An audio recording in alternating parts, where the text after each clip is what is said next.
lift itu bener-bener nggak bisa kebuka sama sekali. Tiba-tiba mati saat itu. Nggak kebuka, saya langsung pakai jalur darurat lewat tangga, turun ke bawah sampai ke lantai 4. Jadi kalau kita udah nyampe ke lantai 4, kita langsung ngelihat sebuah ruangan. Pintu ruangan itu kan. Saya langsung auto noleh, di situ udah pocong lagi ngeliatin. Mukanya hitam, bener-bener hitam, matanya tuh kayak bukan keluar gimana ya? Kayak belok gitu. Terus giginya nggak rata, agak belatungnya, lagi ngeliatin, lagi diem. Langsung dia bisikin, "Mas, OB yang mas maksud itu, dia udah meninggal 3 tahun yang lalu, bunuh diri di parkiran kantor."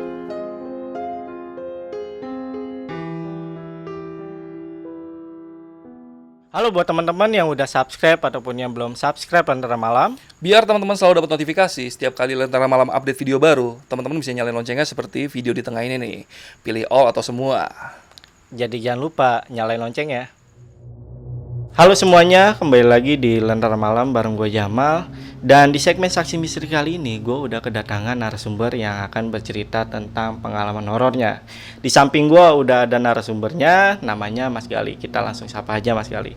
Mas Gali, apa kabar Mas? Kabar baik mas, apa kabar? Oke, baik juga. Alhamdulillah. Thank you udah datang di Lentera Malam buat sharing cerita pengalaman horornya ya. Terima kasih udah diundang pada kesempatan kali ini. Sama-sama Mas. Nah, sebelum kita masuk ke cerita nih Mas Gali, boleh kasih tahu ke teman-teman sosial medianya Mas? Oke, untuk teman-teman mungkin yang pengen mampir ke sosial media, saya ada di Twitter, namanya itu GLH Nata Sasmita. Oke, itu tadi ya. Dan linknya gue taruh di deskripsi. Karena kita tuh ngundang Mas Gali itu memang ketika saat membaca Twitter tuh Mas. Oh gitu. Ya kan? Akhirnya tim kita tuh ngundang Mas Iya, Gali. iya. Buat teman-teman kalau mau baca tentang tulisannya Mas Gali, teman-teman langsung aja mampir ke Twitternya Mas Gali. Linknya gue taruh di deskripsi. Mas, kita masuk ke cerita nih Mas. Boleh.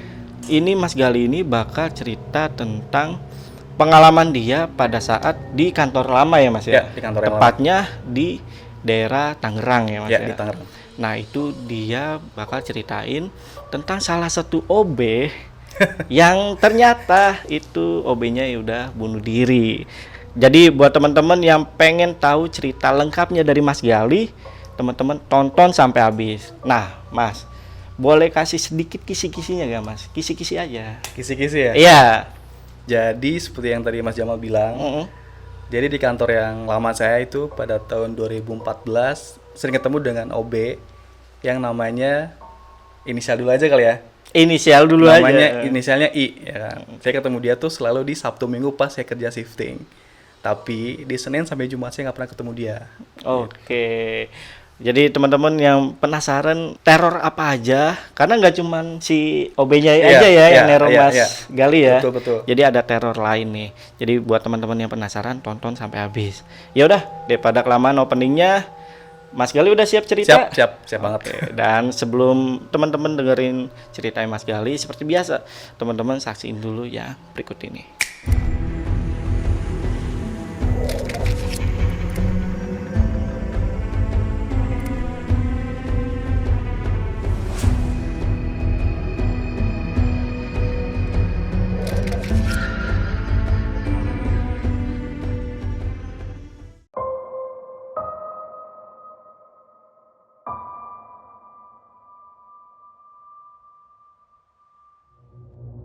Gue di sini mau share pengalaman gue waktu pertama kali kerja di daerah Tangerang pada tahun 2014. Mungkin teman-teman semua kalau saat ini melihat daerah Tangerang, entah itu BSD ataupun Bintor, itu sebuah daerah yang mandiri. Banyak banget apartemen, kemudian perusahaan di situ, infrastruktur sudah jalan. Kita sudah disediakan apapun yang ada di Tangerang dan kita nggak perlu lagi ke luar Tangerang. Tapi mungkin kalau teman-teman tahu dari sejarahnya dari tahun 2006 ke bawah, daerah Tangerang itu merupakan salah satu kebun karet, which is itu belum banyak banget penghuni sampai sekarang, masih sepi. Dan saya dengar juga dari orang sekitar bahwa kebun karet itu adalah tempat mungkin orang-orang ataupun orang yang punya kemampuan khusus untuk buang jin, dalam artian adalah buang setan. Jadi dari mana-mana tuh, dari Jakarta, dari Bandung, dari apapun, biasa dibuang ke Tangerang.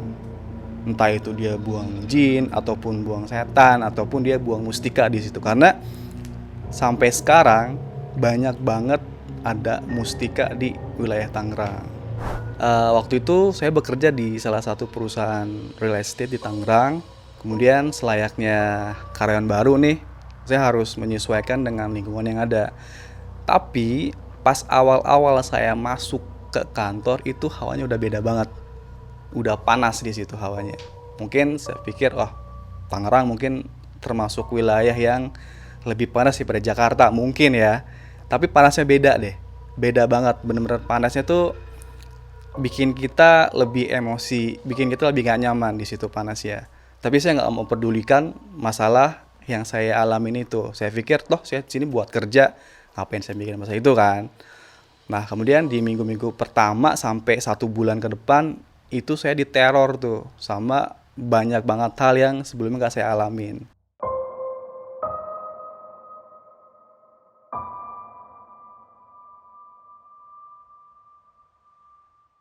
Pada minggu pertama pas saya masuk itu saya pulang agak malam jam 7. Mungkin sekitar jam 7 jam 8 lah karena kan harus sebagai anak baru nih harus terlihat lebih rajin lah di depan atasan kan. Sebelum pulang tuh ada break sholat Isya, saya turun ke bawah ngobrol-ngobrol dengan security di situ dan si Pak security-nya bilang, "Mas, jangan pulang malam-malam kalau di sini." Dia bilang, "Jangan pulang malam-malam." Kenapa? Kan kita kalau sebagai karyawan kalau memang ada yang masih dikerjakan kenapa harus ditunda-tunda gitu kan. Dia bilang, "Iya, jangan pulang malam Mas, takutnya nanti ada sesuatu yang terjadi." Sesuatu yang terjadi. Perasaan nggak ada sesuatu yang terjadi selain hawanya memang panas di situ kan. Terus saya bilang, "Ya Pak, saya nggak lama kok, bentar lagi pulang." Nah, lalu beberapa saat pas saya mau balik ke kantor lagi, itu tiba-tiba alarm mobil bunyi. Yang mana itu yang punya mobil tuh masih ada di dalam kantor gitu kan. Itu jam 7 malam kejadiannya. Mungkin saya pikir, oh ini mungkin sesuatu pengenalan kali ya, perkenalan diri dari yang punya kawasan kepada saya. Mungkin saya pikirnya seperti itu. Dan mungkin juga orang yang punya mobil iseng gitu, nakut-nakutin saya. Karena dia juga teman kerja saya waktu itu kan. Akhirnya saya nggak mempedulikan tuh suara alarm yang tiba-tiba bunyi. Akhirnya saya lanjut kerja lah dan jam 7 jam 8 langsung pulang ke rumah kan. Nah, kemudian di tempat saya itu kerjanya kadang shifting, kadang enggak gitu. Nah, waktu itu saya ke bagian shifting, yang mana yang mengharuskan setiap hari Sabtu ataupun Minggu masuk untuk kerja gitu kan. Itu random sistemnya. Teman-teman saya juga sama tuh dapat kayak gitu. Lalu pada suatu hari ya di hari Sabtu sekitar pukul 1 siang atau sampai 2 siang gitu, saya balik ke kantor kan, ke lantai saya untuk istirahat sebentar gitu. Lalu tiba-tiba dari arah pantry ada yang datang tuh, dari arah pantry yang datang. Terus dia bilang, "Mas Gali, mau saya buatin kopi nggak?" Langsung saya kaget waktu itu karena saya yakin itu di lantai itu cuma ada saya doang kan. Akhirnya saya ngeliat tuh ke arah si cewek itu, OB ya kan, mukanya agak dibilang pucet-pucet tapi nggak ada ekspresinya gitu. Wajahnya tuh kayak ketutup sama beberapa rambut gitu di sini kan. Tapi dia nggak berani natap muka. Terus saya bilang, "Makasih Mbak, nggak usah, saya udah ada bawa kopi kok." Akhirnya si OB itu balik lagi ke pantry. Lalu saya juga balik ngotak-ngatik komputer gitu kan. Nah, pada minggu kedua saya juga masuk lagi di hari Minggu. Lalu di situ juga OB yang kemarin itu nawarin kopi datang lagi tuh ke tempat saya kan. "Mas Gali, mau saya buatin kopi nggak?" Karena waktu itu saya memang nggak ada minum kopi sama sekali. Jadi saya bilang, "Boleh Mbak, kopi hitam 1 ya." Dia nggak ngebales jawaban saya, langsung balik ke pantry dan bawain kopi. Itu saya langsung minum kopinya tuh. Bener-bener memang kopi yang kayak kopi biasa aja, kopi hitam kan, langsung saya minum kan di situ. Tapi pas di pantry itu kok nggak ada kegiatan apapun seperti yang dilakukan sama OB pada umumnya, kayak misalkan cuci piring ataupun mungkin bersih-bersih lantai, bersih-bersih pantry, atau itu nggak ada kegiatan sama sekali. Sampai pas saya mau pulang jam 6 sore, itu OB yang dari pantry itu nggak keluar gitu. Saya pikir apakah mungkin memang dia pulangnya malam sampai nggak ada orang terus dia beres-beres ke ruangan kan. Akhirnya saya nggak memperdulikan itu, langsung saya pulang aja tuh.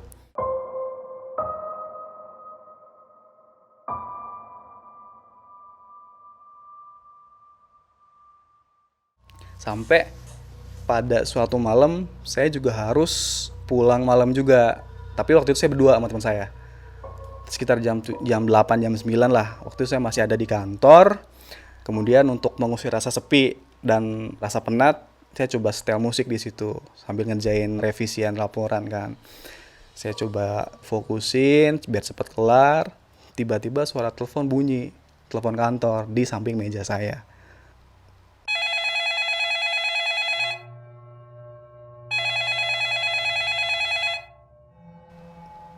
Kemudian saya pikir adalah gimana bisa suara telepon kantor bunyi.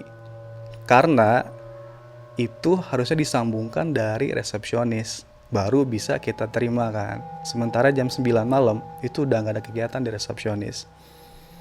Mungkin saya pikir itu kerjaan dari teman saya yang di lantai atas atau di lantai bawah. Ataupun siapapun yang iseng di situ kan. Akhirnya saya angkat lah. Ya kan? Saya angkat, saya tanya sapa 3 kali itu nggak ada jawaban. Pas keempat kalinya saya sapa, dia bilang, tolong bebaskan kami, tolong bebaskan kami. Lah, bebaskan gimana maksudnya? Dan suaranya itu benar-benar suara yang serak, suara serak, dan saya juga waktu itu memang jujur takut. Akhirnya langsung saya tutup teleponnya. Terus saya bilang, Riz, gimana nih? Teman saya nggak ada komentar apapun, dia cuma bilang ya udah fokus aja. Selang 5 menitan telepon bunyi lagi. Ini sih bukan, kalau saya pikir saat itu adalah ini bukan kerjaan dari resepsionis.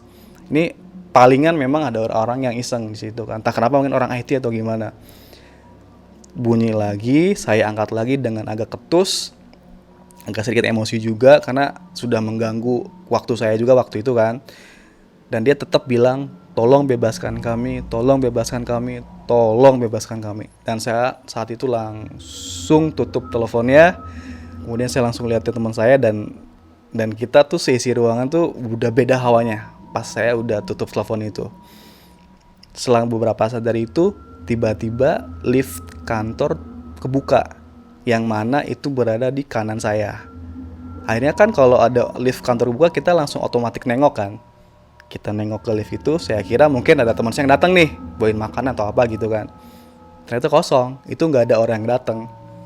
Nah, lift nutup lagi, kemudian saya fokus kerja, kemudian lift kebuka lagi. Nah, saya pikir juga mungkin teman saya mau datang atau gimana, itu nggak ada sama sekali orang yang keluar dari lift, ya kan. Saya pikir adalah mungkin ini kerjaan teman saya di lantai 2 atau di lantai atas saya atau gimana, yang nakut-nakutin.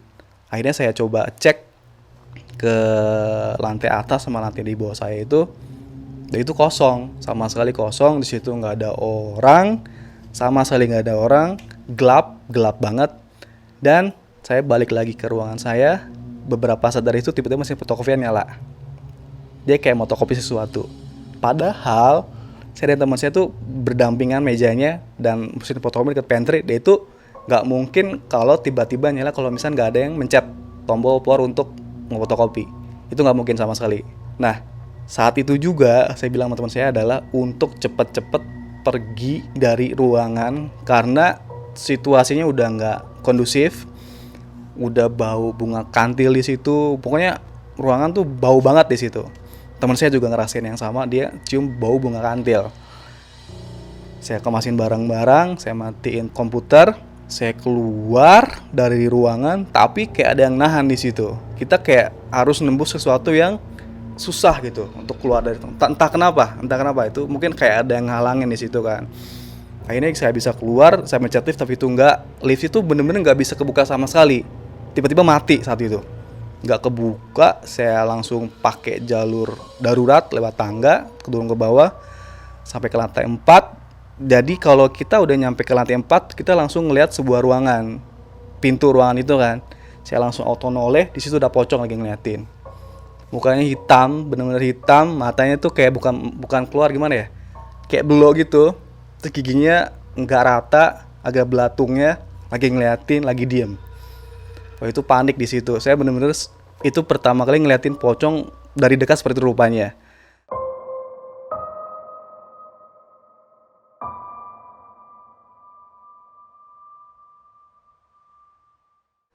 Akhirnya turun ke lantai 3, masih ngeliatin pocong juga di situ. Dia masih ada dengan wajah yang sama, muka yang hitam, sedikit tengkorak, gigi yang nggak rata, mata yang kayak kebelok gitu. Terus ada belatungnya.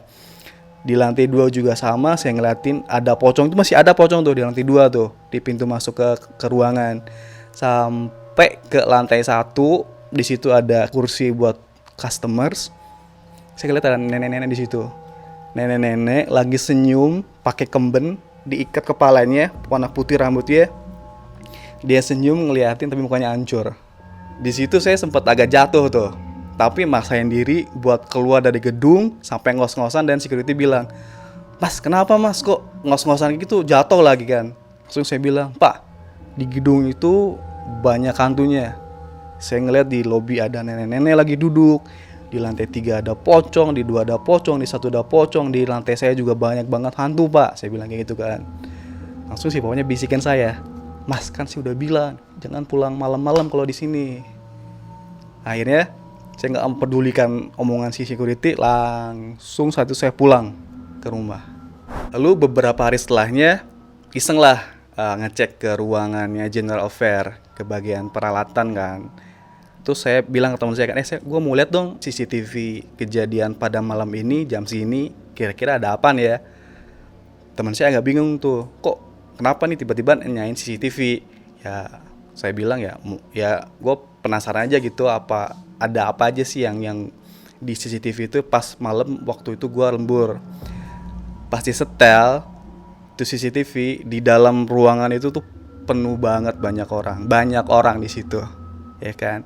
Di fotokopian yang waktu itu nyala itu ada anak kecil lagi mainin fotokopi. Terus di depan pintu keluar ruangan itu ada genderuwo tinggi banget, bertaring, rambutnya panjang, lagi ngejagain kita seolah-olah kita nggak boleh keluar. Di dalam lift juga ada pocong. Kemudian banyak banget di satu ruangan itu ada kuntilanak, ada banyak deh, pokoknya rame banget di situ. Saya juga nggak nyangka kok bisa kelihatannya pas di CCTV nih gitu kan. Dan itu beberapa hari setelahnya langsung viral di kantor, karena ya itu mungkin pertama kalinya kejadian di kantor seperti itu gitu kan. Nah, terus nggak sampai di situ, saya juga dapat teror lagi dari OB yang sebelumnya saya cerita, si namanya Mbak Isaya. Ya, Mbak Isaya ini OB di kantor saya waktu itu. Tapi saya hanya ngelihatnya itu pas Sabtu dan Minggu aja, pas saya lembur tuh. Sabtu dan Minggu saya masuk, dia ada nawarin kopi dan sebagainya. Tapi entah kenapa muka dia tuh pucat, dia selalu seperti itu, pucat, wanginya tuh kayak wangi bunga kantil deh itu. Kantil tuh mungkin kayak bunga melati kali ya, nggak beda juga sama kayak bunga melati itu. Pasti wangi itu terus di ruangan itu kalau pas dia datang. Nah, dia selalu buatin kopi, saya minum, saya juga sempat ngobrol sama dia, tapi jawabannya dia tuh bener-bener yang datar banget, seolah-olah kayak ya mungkin lagi PMS atau gimana, saya ngerti lah gitu kan. Tapi saya ngelihatnya dia tuh pas Sabtu Minggu aja, pas saya lembur. Dan herannya dari Senin sampai Jumat saya nggak pernah ngeliat dia di kantor. Akhirnya penasaran kan, kok saya nggak pernah lihat si OB itu nih kalau di Senin sampai Jumat kan. Tanyalah sama security di situ, "Pak, kok OB yang namanya Mbak Isa itu saya nggak pernah lihat di hari Senin sampai Jumat ya?" Si security tuh agak bingung pas saya tanya namanya Mbak Isaya itu. Dia bingung, diam sambil kayak nggak percaya dengan apa yang saya omongin. Terus saya bilang, "Ya tadi saya ngeliat dia tuh di atas lagi nawarin kopi buat saya." Langsung dia bisikin, "Mas, OB yang Mas maksud itu dia udah meninggal 3 tahun yang lalu, bunuh diri di parkiran kantor." Saya nggak percaya tuh, gimana mungkin dia bunuh diri, toh saya juga ngeliat kan sebelumnya di lantai atas, malah saya minum kopinya dia yang dia buatin kan. Dan itu benar-benar kopi kayak kopi biasa saya minum. Tapi saya nggak percaya gitu aja tuh dengan omongan si security. Mungkin dia lagi ngerjain atau gimana lah, saya nggak ngerti. Akhirnya pas hari kerja sekitar jam 7 jam 8, saya memberanikan diri untuk datang ke parkiran kantor itu yang katanya serem. Saya nggak percaya tuh ya kan. Saya datengin jam 7 jam 8 lah. Saat itu memang masih ada yang parkir di situ motor-motor, tapi di komplek kantor itu udah sepi jam 7 jam 8. Pas saya mau masuk, gelap. Itu tuh bener gelap banget, nggak ada penerangan umum di situ. Di pojokan itu ada genset gede. Nah pas saya masuk ke parkiran di Genset itu, saya fokusin mata, tiba-tiba ada orang di situ. Wah mungkin itu yang jaga kali ya, security. Tapi kok dia nggak pakai baju orang itu? Dia nggak pakai baju, dia cuma pakai celana doang, rambutnya panjang, matanya warna merah, lagi ngeliatin dengan rasa kayak marah gitu kan. Saya fokusin lagi, makin jelas mukanya, makin kelihatan. Wah ini sih bukan orang, saya pikir kan. Langsung pada saat itu setelah saya ngeliat di depan Genset itu ada, mungkin bisa dibilang genderuwo lah ya, langsung kayak dikasih flashback kejadian pada saat beberapa tahun yang lalu. Itu tuh sebenarnya tempat apa? Jadi si parkiran itu adalah dulu kebun karet. Kalau di daerah Tangerang itu terkenal banyak banget kebun karet yang dibebasin untuk jadi perumahan-perumahan sampai sekarang. Dalam masa pembebasan itu tuh banyak banget menelan korban jiwa ataupun memang disengaja yang dikuburkan di situ, dan banyak banget kuburan-kuburan di situ tuh yang bisa dibilang belum tuntas. Ada beberapa yang harus diangkat sebenarnya, tapi entah kenapa itu kelewat, saya nggak tahu kenapa, ya kan? Dan yang saya lihat di situ banyak banget anak-anak yang lari-lari, dan itu anak-anak ada yang pas saya lagi lihat CCTV, itu ada di situ. Terus juga saya lihat si OB itu lagi gantung diri di situ, di dekat tembok sebelah kiri. Dia gantung diri, dan tapi saya nggak tahu penyebab dia gantung diri itu kenapa. Nah, sampai sekarang, sampai saya pindah dari kantor yang lama itu masih banget kedatangan makhluk-makhluk yang memang domisili di situ ke tempat saya sampai sekarang gitu. Dan saya juga mikirnya adalah ya saya nggak ada masalah apapun dengan mereka. Mungkin pas dulu saya datang ke situ saya mengganggu atau gimana, tapi mereka tetap selalu datang ke tempat saya sampai sekarang gitu. Dan kuburan yang memang masih ada di dalam yang udah dijadiin parkiran motor itu sampai sekarang nggak pernah diungkit kembali, dan itu tiba-tiba seolah-olah ya udah tutup mata aja, seolah nggak terjadi apapun. Tapi ternyata itu menjadi penyebab lingkungan kantor saya itu menjadi panas dalam tanda kutip. Panas dalam artian dari segi manajemen ataupun lingkungan ataupun customers di situ merasa nggak enak, sama itu nggak stabil areanya di sekitaran kantor saya karena ada sesuatu yang belum terbebaskan. Beda halnya dengan beberapa mungkin jauh dari tempat saya kerja itu enak auranya, kalau situ nggak enak sama sekali, dan itu ngaruh sampai sekarang, sampai pas saya keluar dari kantor itu. Mungkin itu aja yang bisa saya share pada kesempatan kali ini mengenai pengalaman yang saya alamin waktu saya kerja di kantor yang lama. Dan sampai saat ini juga saya masih sering ketemu sama mereka di tempat saya yang baru. Seperti itu. Semoga dapat menghibur kalian semua. Terima kasih.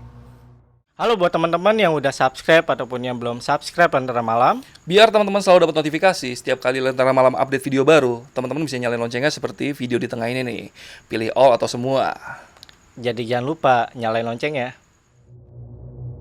Oke, itu tadi cerita dari Mas Gali. Mas Gali, terima kasih udah sharing pengalaman horornya di Lentera Malam. Terima kasih juga telah diundang. Jadi kapan-kapan kalau misalkan kita undang lagi nggak kapok ya Mas ya? Boleh Mas. senang hati saya akan datang. Oke Mas, sekarang kita masuk ke sesi tanya jawab tentang cerita yang tadi dibawain sama Mas Gali. Ya. Nah, pertanyaan yang pertama nih. Ini kan OB yang dikatakan neror Mas Gali ini namanya Isaya. Iya, Isaya. Dia tahu dari mana nama lu ya? Nah, itu dia tuh. Jadi dia pas pertama kali gua ketemu tuh, di hari pertama dia memperkenalkan dia dengan nama Isaya. Saya tanya, "Mbak, namanya siapa?" Isaya. Udah gitu doang. Tapi dia tahu nama saya. Aneh. Iya, kagak tahu tuh, maksudnya kayak gimana ceritanya dia bisa tahu. Bener, Padahal baru pertama ketemu pada saat itu juga. Gitu. Dan lu belum sempet ngomong. Belum. Kalaupun memang kita komunikasi, itu dia jawabannya cuman sedikit banget dan seadanya. Kayak misalnya, "Mbak tinggal di mana?" "Di kampung sana Mas." Gitu. "Mbak udah berkeluarga?" "Belum Mas." Gitu. Cuman kayak gitu-gitu doang. Sepatah kata doang. Dia nggak ada kalimat yang panjang, dan saya ngeri kok dia bisa tahu nama saya gimana gitu. Nah itu tuh aneh tuh. Nah kalau untuk teman-teman lu yang lain itu pernah ketemu sosok ini juga gak? Ya. Kalau teman-teman gue yang lain sih nggak pernah ketemu si Isaya ini. Jadi kalaupun mereka masuk di Sabtu Minggu itu biasanya ada OB lain. Oh, yang nanganin mereka. Iya, gitu. Bukan si Isaya, tapi entah kenapa pas gua masuk sama Isaya terus ketemunya gitu. Sementara sama OB yang lain nggak pernah ketemu. Dan OB yang teman-teman sering ketemu itu, gue tahu di Senin sampai Jumat tuh pasti ada. Iya. Ya, itu pasti ada. Di Sabtu dia juga ada. Mm-mm. Tapi saya ini nggak ada sih. Saya tuh dia ada cuman pas gue masuk doang. Sabtu Minggu ya. Iya. Mungkin karena kalau Sabtu Minggu yang ini kan kayak shifting ya, Ya. shifting random ya yang Ya, lo bilang. betul. Itu yang masuk dikit kali ya. Iya, ya masuk dikit sih. Jadi satu lantai tuh biasa cuma 1 orang, 2 orang gitu. Dan kalau pas gue masuk pun pernah berdua waktu itu. Tapi temen gue juga nggak ngelihatnya tuh bukan si saya, beda. OB-nya tuh beda gitu. Dia ngelihatnya sosok yang memang sering dia lihat di hari kerja. Oh. Tuh. Dan gue ngelihat dia sebagai saya. Waduh. Mengerikan juga. Nah, ini lu bisa dibilang ini gak sih sensitif atau lu memang punya. Ya, bukan sensitif dan memang punya juga. Oh, lu bisa Ya, juga ya, betul. bisa melihat ya. Betul. Lu ada share sedikit gak cerita? Apalagi ini ini sebenarnya Mas Gali ini tadi sebelum kita syuting ya, itu cerita tentang ini ya Mas ya apa? Kilometer 9. Iya, kilometer 97 di 97. Cipularang. Coba ceritain sedikit Mas Ya, buat oke. teman-teman. Jadi waktu itu saya lupa lagi tahun berapa, mungkin tahun 2018 lah ya. Saya harus ke Bandung dari Jakarta, karena hari Sabtunya itu ada teman saya yang nikah. Saya nyetir sendiri malam-malam tuh, kemudian nyampe di kilometer sebelum 97 99, pokoknya sebelum sampai 97 tuh udah ngerasa beda hawanya. Jadi kalau misalnya dari Kerawang tuh masuk ke Purbalenyi itu kan gelap tuh. Waktu itu belum ada tol di situ, belum ada gerbang tol. Gerbang tol masih di Cikarang. Nah, pas mau masuk Purbalenyi itu udah kerasa beda hawanya. Sampai mau ke 97, saya lihat di kaca belakang spion mobil tuh, kok ada orang yang numpang di belakang nih gitu kan. Karena saya berangkat sendiri dan nggak mungkin tiba-tiba ada orang yang masuk. Ini pasti bukan orang kan kalau begitu kan. Akhirnya saya parkir dulu di bahu jalan. Terus saya tanya, kenapa, ada apa? Dia bilang, tolong bantu saya. Saya nggak bisa bantu Anda, saya bilang gitu kan. Kita beda nih, udah beda banget dunianya. Dan dia nggak mau pergi sampai jam 4 subuh, pas azan dia baru pergi. Oke. Jadi gue kan beberapa kali didatengin narsum ya. Iya. Nah itu kalau misalkan dari cerita-cerita mereka di belakang kamera itu memang kalau orang yang punya kelebihan itu biasanya suka dititipin sama yang si sosok-sosok Iya. gaib ini. Iya, Jadi betul. kayak tolong sampein pesan atau Iya, segala betul, sesuatu atau betul. nolong mereka. Iya, Makanya tadi gue sempat bilang Mas Gali ini punya kelebihan atau enggak gitu. Ternyata memang ya itu ada buktinya punya kelebihan dan pernah kejadian yang di tol. Iya, di Cipularang, kalau KM 97. Oke Mas, ini pertanyaan berikutnya ini masih terkait juga sama yang kelebihan Mas punya nih. Soal yang lu angkat telepon nih. Ya, Pas angkat telepon kan dia bilang tolong bebaskan kamu. bebaskan kami. Iya. Nah itu suaranya itu sendiri kah atau rame? Karena kami itu kan bahasa ininya kan macam Iya. kayak rame-rame. Iya, gitu. oke. Pada malam itu saya mendengarnya itu cuma sendiri doang. Sendiri, agak serak suaranya, terus terputus-putus. Gitu. Mungkin itu kayak representasi yang ada di sekitaran situ. Saya pikir seperti itu sih. Oh. Tapi lu paham nggak apa yang mereka maksud itu? Tolong bebaskan kami. Enggak. Waktu itu gue sama sekali nggak paham apa yang mereka maksud. Mungkin gue mikirnya adalah itu teman-teman gue yang lagi ngerjain gitu. Mungkin. Oh. Oke, gue mikirnya ada orang iseng. Karena nggak kepikiran ke situ. Oke. Gitu. Oke. Nah, yang selanjutnya ini yang lebih menarik lagi, ini ternyata pas lo lihat di CCTV itu kelihatan semua. Iya, betul. Teman-teman lo yang lain lihat juga gak di CCTV itu? Oke, waktu itu sih gue bilang ke orang GA kan, General Affair, gue bilang untuk nggak di blow up masalah itu gitu. Karena takutnya itu mungkin manajemen nggak seneng walaupun di blow up. Jadi hanya sedikit orang yang tahu gitu masalah yang gue lihat di CCTV itu. Jadi benar-benar nggak di blow up ke publik. Nggak di blow up. Iya. Tapi yang lihat itu cuma lo atau ada lagi? Ada gue, terus orang GA, terus si yang waktu pas lembur sama gue tuh. Oh, Nah, dia yang lihat. Dia ngeliat juga. Karena dia juga ngelihat ya pada Iya. saat kejadian apa lu ketemu pocong segala macam ya. Iya. Tapi dia nggak ketemu nenek-nenek yang di lobi.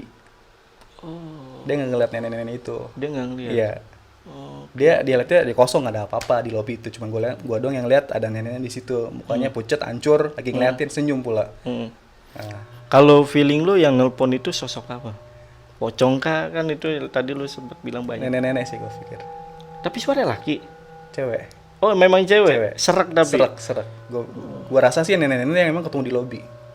Oh, dia mampir ke meja resepsionis kali ya. Karena dia senyum waktu itu, meskipun mukanya hancur. Oke. Gua rasa sih nenek-nenek ya, feeling Iya, gua seperti itu. Oke, serem banget sih. Nah, ini terkait soal bayi saya lagi nih. Ya. Nah, bayi saya itu memang selalu ada di lantai 5 nih, Mas. Jadi gue ngelihatnya dia tuh selalu ada di lantai 5. Kalau di lantai 4, di lantai 3, 2 tuh gue gak pernah lihat dia. Nggak pernah lihat. Nah, dia selalu ada di pantry di lantai 5 di situ. Kenapa lu penasaran pengen tahu dia? Karena gue cuman bisa ngeliat dia di Sabtu Minggu aja nih. Gue cuma bisa ngeliat dia Sabtu Minggu, di Senin sampai Jumat gue nggak bisa ngeliat dia. Terus gue penasaran, dan atas dasar itu sih, atas gue penasaran kok gue nggak pernah ngeliat dia di Sabtu Minggu. Di Senin sampai Jumat. Oke. Kenapa cuma gue doang yang ngeliat dia di Sabtu Minggu? Teman-teman gue yang masuk di Sabtu Minggu nggak bisa ngeliat, kenapa gitu. Total si Isaya nyamperin lo nih atau apa? Ya nyamperin lo itu berapa hari? Kalau dihitung-hitung dari pas pertama kali masuk tuh hampir 2 tahun. Pas kerja shifting. Pas kerja shifting Iya, aja? Selama kerja shifting pasti gue ketemu dia terus. Selama 2 tahun? Iya. Baru rasa penasaran lu pas udah 2 tahun itu? Enggak, pas bulan pertama. Oh, pas bulan pertama. Iya, pas bulan pertama gue langsung penasaran kan. Ah. Akhirnya pas bulan kedua, ya udah biasa aja. Oh, tapi masih muncul? Masih muncul. Wah, anjay. Sampai waktu itu di tahun kedua, terus tahun ketiga gue pindah gedung, itu udah gak pernah ngeliat dia lagi. Kalau gue masuk ke gedung itu, dan terima di weekend itu pasti ketemu dia. Oh, gua kira tuh setelah lu sadar dikasih tahu sama security ya kan tentang apalagi lu ngelihat flashbacknya dia bener-bener bunuh diri. Iya. Itu udah gitu. Enggak, sampai selama 2 tahun itu gue tetap ngeliat dia di Sabtu Minggu. Dan masih ngelayanin lu. Masih dia tetap dengan kata-kata yang sama, mau dibuatin kopi mas gitu, dia tetap bahasnya akan seperti itu terus. Terus gue bilang enggak, makasih, dia balik lagi ke pantry gitu. Ya, karena setelah gue minum kopi itu yang pertama kali, gue udah nggak mau lagi minum kopi buatan dia. Karena takut kenapa-napa lu. Iya, ya kata kan mungkin yang dibuat sama dia belatung atau apapun itu, nggak tahu kan, nggak ada yang tahu gitu. Sampai setelah itu gue nggak mau lagi minum apapun ataupun makan apapun yang dikasih sama dia. Oh, oke. Sama ini nih, penasaran juga nih. Kan lu minum kopi nih, minum kopinya buatan dia nih. Iya. Itu lu ngerasain sakit kah atau apa? Enggak, itu benar-benar kopi hitam sasetan yang gue minum. Sampai rumah pun nggak ngerasa sakit, entah itu sakit perut ataupun pusing, enggak. Biasa aja. Tapi gue nggak tahu itu sebenarnya kopi apa gitu. Tapi gue ngeliatnya kopi. Iya, kopi aja, kopi pada umumnya gitu. Kopi hitam. Nah, ini menarik lagi nih. Ketika lu pindah kantor ke kantor yang baru, ya kan? Nah, ini pertanyaan pertama deh untuk yang pindah kantor baru. Lu pindah ke kantor baru itu karena hal-hal mistis ini mengganggu lu atau memang ada hal lain sih? Sebenarnya iya. Gue tuh di kantor lama hampir 6 tahun, jalan ke 7 tahun kan. Dan itu selama 6 tahun tuh entah kenapa susah banget kalau ada itu kantor. Entah kenapa. Susah kayak ada ngalangin kan. Akhirnya di mungkin tahun ke-6 menuju ke-7 dapat kesempatan untuk pindah di kantor lain. Gitu. Atas dasar itu sih, bukan emang karena diganggu, karena gue rasanya selama 6 tahun itu udah biasa. Entah itu mungkin dililit sama ular yang gede gitu kan. Tapi nggak nyata ular ya. Entah itu ketemu setan merah gitu. Setan merah itu kuntilanak merah? Enggak, dia kayak bawa tongkat merah bertanduk. Itu dia ada di depan kosan gue tuh. Kayak Hellboy? Iya. Pokoknya warna merah aja. Iya. Gini, terus kayak di singgah sana gitu. Iya. Kemudian kayak gitu tuh di Tangerang. Wajah. Tangerang nih, ini biasanya kalau misalkan pasukan Lentera Malam yang tinggal di Tangerang tahu nih tentang sejarah yang sempet tadi di opening Mas Gali ini ceritain tuh. Ya kan? Betul. Kayak gitu apa sih. kebun karet. Iya, kebun karet dulu itu. Oke, mungkin itu aja untuk cerita Mas Gali hari ini. Dan sekali lagi Mas, untuk sosial media lu boleh dikasih tahu ke teman-teman, siapa tahu ada yang mampir. Boleh mampir ke Twitter gua di GLH Nata Sasmita. Oke. Mas, ada pesan untuk pasukan Lentera Malam nggak? Ya, pesannya adalah dimanapun misalkan kalian di kantor baru ataupun di tempat baru ataupun habis ngalamin kejadian yang aneh, dan sebelum pulang tuh coba wudhu dulu deh buat netralisir badan gitu. Itu sih pesannya. Oke, itu tadi pesan dari Mas Gali. Yaudah, video kali ini cukup. Gua Jamal, Mas Gali, Lentera Malam.